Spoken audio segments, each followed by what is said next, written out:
शेतकरी मित्रांनो नमस्कार। आज आपण कांदा या नगदी पीक म्हणून ओळखल्या जाणाऱ्या पिकाविषयी बोलणार आहोत। अहमदनगर जिल्ह्यातील कोपरगाव तालुक्यातील घारी या गावात आपण आलो आहोत। या घारी गावात आल्यानंतर आम्ही बऱ्याचशा प्लॉटची पाहणी केली। या ठिकाणी काही शेतकऱ्यांनी गेल्या 5 वर्षापासून पेरलेल्या कांद्यामध्ये प्रयोग करण्यास सुरुवात केली आहे। लागवडीचा खर्च वाचवण्यासाठी हा प्रयोग केलेला आहे आणि हा एक अतिशय यशस्वी प्रयोग केलेला आहे। आज आपण ज्यांच्या शेतामध्ये आलो आहोत ते घारी गावातील एक प्रगतशील शेतकरी म्हणून ज्यांची ओळख आहे मान्य श्री अशोक शंकररावजी पवार साहेब। नमस्कार। नमस्कार। यांच्याविषयी सांगायचं झालं तर हे विविध कार्यकारी सोसायटी घारी या गावचे गेल्या अनेक वर्षापासून चेअरमन पद त्यांच्याकडे आहे। पवार साहेब नमस्कार। नमस्कार। आपला या ठिकाणी परिचय सांगाल? अशोक शंकरराव पवार, राहणार घारी, तालुका कोपरगाव, जिल्हा अहमदनगर। नाही, पेरणीच्या कांद्याचा हा जो वेगळा प्रयोग मी 4-5 वर्षापासून करू राहिलो, याच्यामध्ये पेरणीची टायमिंग, वेळ महत्त्वाची आहे, तो पिरियड महत्त्वाचा आहे आणि दुसरी गोष्ट तणनाशक महत्त्वाचं आहे। ह्या दोन जर गोष्टी केल्या तर पेरणी कांद्यामध्ये सक्सेस होऊ शकतात। कोपरगावचे आपले कृषी दीपक मौनगिरी वाले त्यांच्याकडून आम्हाला वेळोवेळी मार्गदर्शन मिळालं। मग ते तणनाशक असो, औषध कीटकनाशक असो, बुरशीनाशक असो, गेले आम्ही 7-8-10 वर्षापासून त्यांच्या मार्गदर्शनानं आणि त्यांच्या सल्ल्यानं शेती करतो त्यांच्या पद्धतीनं। आणि वेळेवर सगळ्या जर गोष्टी केल्या तर पेरेल कांदे चांगल्या पद्धतीत सक्सेस होऊ शकतात। याचं हे प्रत्यक्षात उदाहरण आहे। आपलं पीक काढणं हे आपल्या हातात आहे। या सगळ्या गोष्टी पुढच्या गोष्टी आहेत त्या आपल्या हातात नाही, बाजार लेवलच्या, मार्केट लेवलच्या, पण पीक काढणं ही आपली जबाबदारी आहे। हो, ही जबाबदारी, आणि ही जबाबदारी म्हणून आपण ती पार पाडली पाहिजे।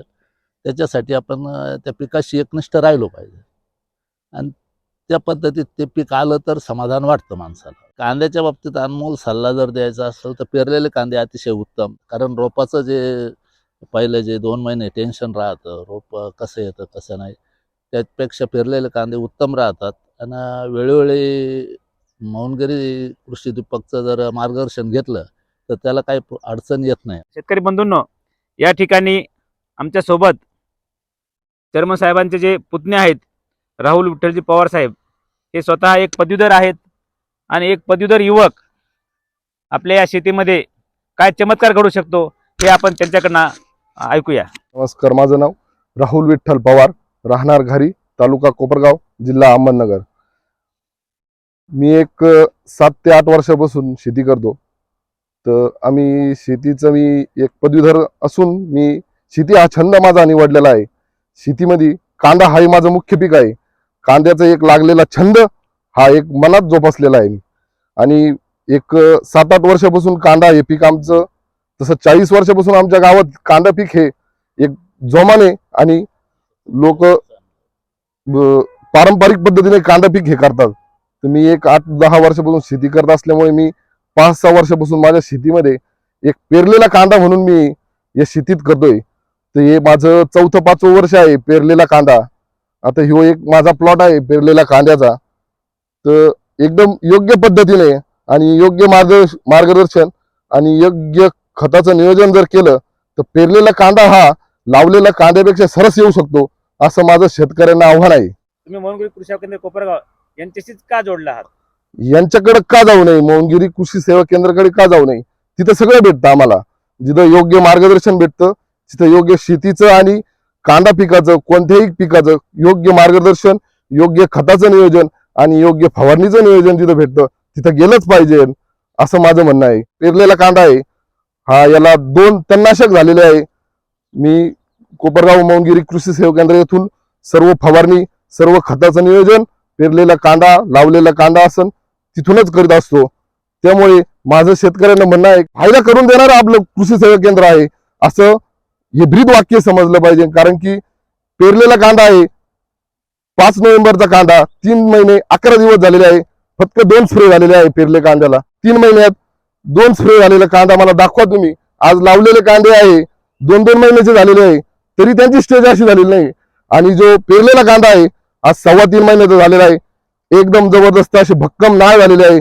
त्याचा पंजा पण चांगला झालेला आहे आणि फुगवायला पण सुरुवात झालेली आहे. एकदम असा भरगच्च प्लॉट. याचं केवळ श्रेय फक्त मौंगिरी कृषी सेवा केंद्र आणि आमचे जे अमूल्य कष्ट आहे, योग्य मार्गदर्शन, हे फक्त मौंगिरी कृषी सेवा केंद्रामध्ये. हे बघा, हा पंजा झालेला आहे, किती पात तयार झालेली आहे, खाली साईज पण झालेली आहे आणि मुळ्या पण भरपूर आहे. मी तमाम महाराष्ट्रातील शेतकरी आणि युवा वर्गाला सांगू इच्छितो की तुम्ही योग्य नियोजन जर करायचं असलं, योग्य खताचं नियोजन आणि योग्य फवारणीचं जर नियोजन करायचं असलं तर कसे, वेळ जर गेली तर हातातून सगळं निघून जातं. आता वेळ आहे म्हणून वेळेचा उपयोग करा आणि वेळेतच मौंगिरी कृषी सेवा केंद्राला भेट द्या, तरच योग्य नियोजन होईल आणि योग्य मार्गदर्शन घेतलं तर कांद्या योग्य असा प्रकारे तयार होईल. तर मागील वर्षाचा अनुभव आहे. 1 एकर 5 गुंठे क्षेत्र होतं माझं. 7.5 ट्रॅक्टर कांदे इथं निघालेले होते. तर 7.5 ट्रॅक्टर मध्ये 200 सव्वा 200 क्विंटल पर्यंत सुद्धा एकरी कांद्याचं नियोजन होतं. लोकांची ही भूमिका आहे की पेरलेल्या कांद्यामध्ये बारीक कांदा हा असतो, पण असं काहीच नसतं. कांदा जर योग्य नियोजनात पेरला, योग्य पाणी भरणी केली आणि योग्य बियाचं जर नियोजन केलं तर एकदम व्यवस्थित हा प्लॉट. या प्लॉटला 1 एकर क्षेत्राला मी केवळ 1800 ग्रॅम बी सोडलेला आहे. एकदम व्यवस्थितपणे उतारा झालेला आहे आणि योग्य ती फुगवण पण होती. पातळ होत नाही, दाट पण होत नाही. व्यवस्थितपणे नियोजन जर केलं तर सर्व काही आपल्या हातात आहे. आपण यासोबत या ठिकाणी मौंगिरी कृषी केंद्र कोपरगाव यांचे सर्व मालक मान्य श्री दीपकदादा गव्हाळे पाटील उपस्थित आहेत. त्यांना या ठिकाणी या शेताचा अनुभव, या पवार कुटुंबाविषयी त्यांचा मागील 10 वर्षाचा अनुभव या ठिकाणी ते आपल्यासमोर सांगणार आहेत. आज आपण सकाळी 7:30 पावणे 8च्या दरम्यान कोपरगाव तालुक्यातील अत्यंत प्रगतशील शेतकऱ्यांचं गाव म्हणून ज्या गावाची ओळख आहे अशा घारी या गावात आलेलो आहोत. पवार कुटुंबीय आमचे नातेवाईक तर आहेच, परंतु ह्या पंचकृषीमध्ये प्रगतशील आणि प्रयोगशील शेतकरी म्हणून ह्या कुटुंबियाची ओळख आहे. मागील 7-8 वर्षापासून आम्ही एकमेकाच्या संपर्कात आहोत आणि मागील 4-5 वर्षापासून त्यांनी थेट कांदा बी रानात पेरून, म्हणजे पेरणी पद्धतीनं कांदा करण्याची संकल्पना जी होती ती प्रत्यक्षात राबवायला सुरुवात केली. परंतु सुरुवातीचे 2 वर्ष अपेक्षित जे उत्पादन मिळायला पाहिजे ते मिळालं नाही. मग काही प्रमाणात जे प्रगतशील शेतकरी असतील किंवा आमच्यासारखे जे तज्ज्ञ असतील व ते असं समज होता की पेरून कांदा सक्सेस होणार नाही. परंतु काकांनी आणि राहुल भाऊंनी त्यांना एक अपेक्षा होती की आपण हा प्रयोग निश्चितच एक ना एक दिवस, एक ना एक वर्ष आपण या ठिकाणी 100% यशस्वी करून दाखवू. कोणी निंदा किंवा कोणी वंदा, परंतु आम्ही भजतो ह्या गोविंदा. ही शेतीच आमच्यासाठी परमेश्वर आहे, तिची सेवा आम्हाला करायची आहे. या हिशोबातून त्यांनी आज हे मागील 4th आणि हे येणारं जे वर्ष आहे हे 5वं वर्ष कांदा पेरणीचं त्यांचं आहे. जे काम आपण करतो किंवा काम करत असताना ज्याच्या जीवावर आपला प्रपंच चालतो किंवा त्यापासून आपल्याला 2 पैसे मिळतात, तोच आपल्यासाठी परमेश्वर असतो. ह्या हिशोबाने त्यांनी अतिशय मेहनतीतून शेती व्यवसायाकडे पाहिलं आणि कष्टातून ही शेती उभी केली. आणि मग हे करत असताना मागील त्यांनी राहुल भाऊंनी त्यांचा अनुभव सांगितला. मागील वर्षी 1 एकर 5 गुंठ्यामध्ये त्यांना 7.5 ट्रॅक्टर, सरासरी 25 ते 30 क्विंटलचं एक ट्रॅक्टर किंवा एक ट्रॉली भरते, मग 250 क्विंटल पर्यंत उत्पादन आपल्याला या ठिकाणी मिळालं. आणि रोप तयार करून रोपाची पुनर्लागवड जरी केली तर सरासरी 150 ते 200 क्विंटल, फार चांगला कांदा असेल तर 200 क्विंटल पर्यंत उत्पादन आपल्या भागात मिळतं. सरासरी ही 150 क्विंटलचीच आहे. आणि मग यात अशी पेरणी यंत्रामध्ये किंवा मग याच्या कांदा बियाणं पेरण्यामध्ये भविष्यात अजून अचूकता भविष्यात येऊ शकते आणि हे उत्पादन आपण 200 क्विंटलच्या पुढं घेऊन जाऊ शकतो. आणि मग हे ज्या वेळेस गरज ही शोधाची जननी आहे. आज पेरणी करायचं, बियाणं प्रत्यक्षात पेरून कांदे करणे किंवा बी पेरून कांदे करणे, ही संकल्पना राबवण्याच्या मागचा त्यांचा जो हेतू होता. मागील 4-5 वर्ष ठीक आहे, हे वर्ष वगळता त्याच्या मागील 3-4 वर्ष पाऊस भरपूर होते आणि नेमकं रोप टाकण्याचा जो कालावधी असायचा त्यावेळेस या ठिकाणी रोपं टाकणे, रानं तयार करणे किंवा जर रोप टाकलं जरी तर त्याची खराब योग्य होणे. निगा ठेवणे, ती रोपं खराब होणे, ह्या गोष्टी घडायच्या. तदनंतर पुनर्लागवडीचा जो कालावधी असायचा 15 ते 20 दिवस रोपं तयार झाल्यानंतर, तो एक अत्यंत मानसिक ताणतणावाचा काळ असतो प्रत्येक शेतकऱ्याचा. लेबर पाहिजे, लेबर मिळाल्यानंतर ते ठराविक वेळेत त्याचं रोप उपाडल्यानंतर लागवड झाली पाहिजे. बऱ्याच शेतकरी लाईटचे प्रॉब्लेम असतात, बऱ्याच शेतकऱ्यांचे रोपं उपाडल्यानंतर 2-2, 3-3 दिवस शेकतात. ठीक आहे, लागवड झाल्यानंतर पाठीमागं त्याला जे पाणी भरायचं असतं लागवडीचं, बऱ्याच वेळेस मग तिथं काहीतरी अडचणी येतात, लाईट जाणे किंवा लेबर नसते किंवा बऱ्याच समस्या उभ्या राहतात. ह्या समस्येला फाटा मिळावा, यातून मार्ग निघावा म्हणून हे कुटुंबीय मागील 4-5 वर्षापासून बी पेरून, प्रत्यक्ष बी पेरून या ठिकाणी कांदा करत आहे. आणि आज हे पीक आपण आपल्या डोळ्याने या ठिकाणी बघू शकता. पीक आता हातात आलेलं आहे. 3 महिने 5 दिवस किंवा 3 महिने 11 दिवसाचं पीक आपल्या समोर आता उभं आहे. प्लॉट आता पूर्णपणे हातात आहे. मग याची जी सुरुवातीची जी गोष्ट आहे, सुरुवातीची जी पार्श्वभूमी आहे, सरासरी 1 एकरामध्ये आमच्या सारख्यांना जर विचारलं की जे दररोज शेतीमध्ये किंवा शेतीशी निगडीत जे व्यवसाय आहे त्यामध्ये काम करतात, सरासरी 2 किलोच्या आसपास बियाणं वापरावं अशी आमची शिफारस असते. परंतु राहुल भाऊंनी सांगितलं की मी 1 किलो 800 ग्रॅम बियाणं या ठिकाणी ह्या 1 एकर क्षेत्रासाठी वापरलेलं आहे. आणि तदनंतरचं जे पहिलं पाणी आपण भरलं, पहिलं पाणी हे 2 ठिकाणी विभागून भरलं का जेणेकरून वाफ्याच्या तोंडावरच माती खंगाळणार नाही किंवा ती माती पुढे जाऊन त्या बियावरती जाणार नाही, त्याचा उतार एक सारखा व्हावा, माती खंगाळू नये या हिशोबाने पाण्याचा प्रवाह कमी करून ते पाणी 2 ठिकाणी विभागून त्या ठिकाणी भरलं. तदनंतरचं जे पुढचं पाणी आहे ते त्यांनी 10 दिवसानंतर लगेच भरलं.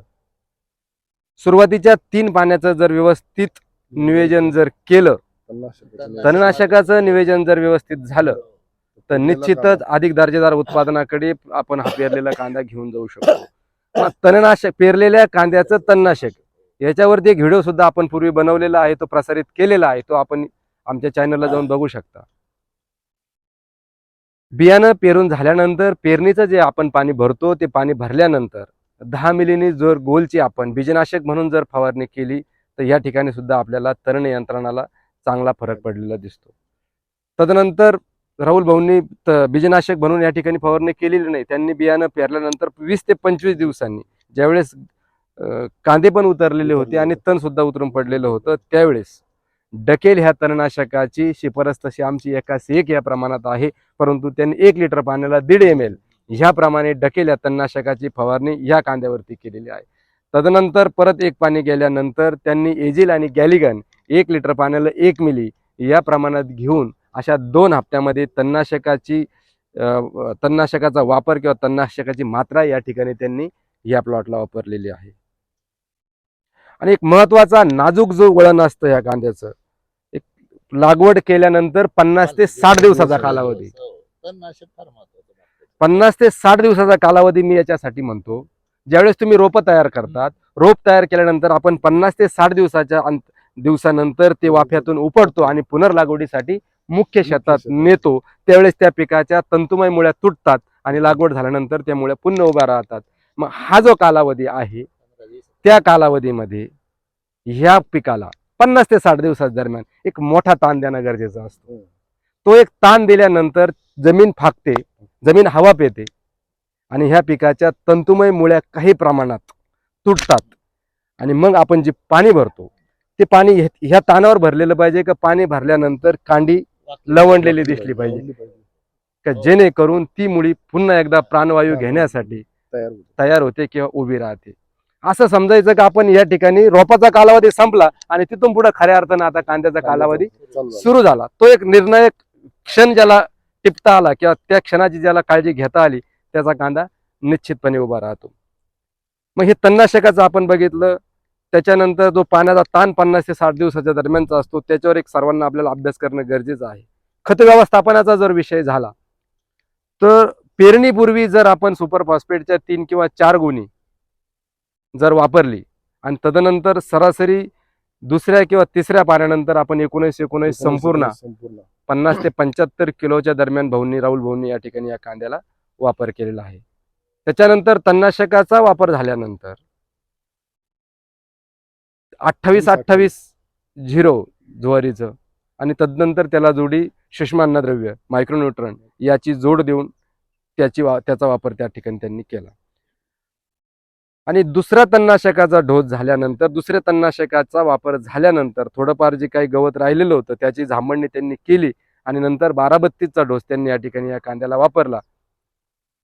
आणि 2 कीटकनाशक बुरशीनाशकाच्या फवारण्या या ठिकाणी ह्या प्लॉटला आतापर्यंत म्हणजे एक तर आता काल परवा झाली. हे जे ओल आपल्याला दिसतंय या ओलीत त्यांनी आता परवा ती फवारणी घेतली. म्हणजे आज 3 महिने 11 दिवसाचा प्लॉट उभा असताना आतापर्यंत ह्या कांद्याला एकच फवारणी झालेली आहे. दुसरी जी झाली ती परवा झालेली आहे. एवढी कमी ठेप किंवा एवढी कमी निगा इतक्या कमी फवारण्या एवढ्या कमी हे खर्चात कांदा पीक लागवड केलेल्या कांद्यात सुद्धा पाहायला मिळत नाही. तर भविष्यामध्ये यामध्ये अचूकता येऊन पेरणी यंत्रात अजून थोडेसे काय बदल करायचे ते बदल होऊन कांदा पेरणी ही संकल्पना भविष्यात अधिक क्रांतिकारकपणे उभी राहील आणि शेतकऱ्याच्या फायद्याची ठरल अशी अपेक्षा आपण धरूया. दादा, तुम्ही जे आता या पेरलेल्या कांद्याविषयी अनमोल असं मार्गदर्शन केलेलं आहे, एक कृषी व्यावसायिक म्हणून आपण या पवार कुटुंबाशी आपण काय बोलाल?